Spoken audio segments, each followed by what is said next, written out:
Hello everyone, welcome to this episode of Hang Out With Me. I'm 3rd Sergeant Bryan Seah from 165 Squadron, operating the Spider system as an air defense weapons specialist. And here with me I have my cousin Joshua. Hello, my name is Joshua and I was an air defense weapon operator under the 18th DA Battalion and I was operating the RSAF weapon system. And this is Jin. Hi, my name is Jin. I'm an air warfare officer who was in 163 Squadron. I still am in 163 Squadron, but my unit previously operated the ad hoc missile system. Now we have changed to the Aster missile system. So after BMT, while waiting for my next posting, I was thinking to myself, what are the odds that I'll be posted to Air Force just like the both of them? And especially since there are already so many army vocations, it means that getting posted into Air Force would have a really low probability, but in the end, I eventually got posted into Air Force, and not only that, also in a GBAT unit. And what I find also very coincidental is how he's an officer, he's an operator, and just nice, I got chosen to be a specialist. Previously in my service, I operated the IHawk missile system, but it was phased out over the years. So where I came from, the IHawk system is a very complicated system that comprises of many units. So it requires a lot of teamwork in order to set up all the equipment, integrate the equipment before it can be used for operations. Two main challenges that I faced was firstly the physical challenge, which is that because the weapon system is so heavy, right? So I had to really build up my stamina. And then I think they can both agree that being able to operate the system is not the only thing you need to know. You need to know the knowledge behind why the weapon system works. So another thing that was part of my training was learning how the system works and so how the whole Air Force works as a team. So I think it was both physically challenging and also mentally challenging for me during my training phase. So as an NSF, I guess my main commitment in life now would naturally be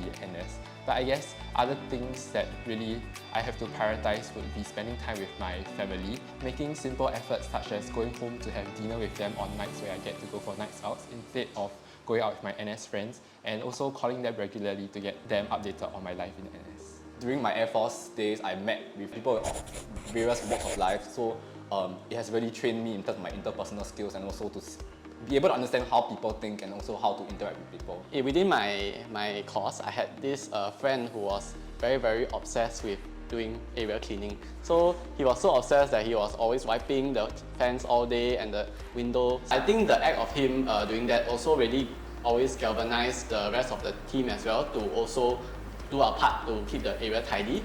And eventually it helped me to become who I am, to help my wife take care of her room and her area and her house. Yeah. I think one important lesson was how to interact with people. During the training exercise, I interacted with all my batchmates, and through that I think we really bonded together very well, and I think that was the social support that put me through my whole 2 years of NS. So I was very grateful for that, and I think even when you're faced with adversity from other people, you should be able to know how to react and also how to ensure that ultimately you need to work as a team. So I think the interpersonal skills is something that I can walk away with from my Air Force experience.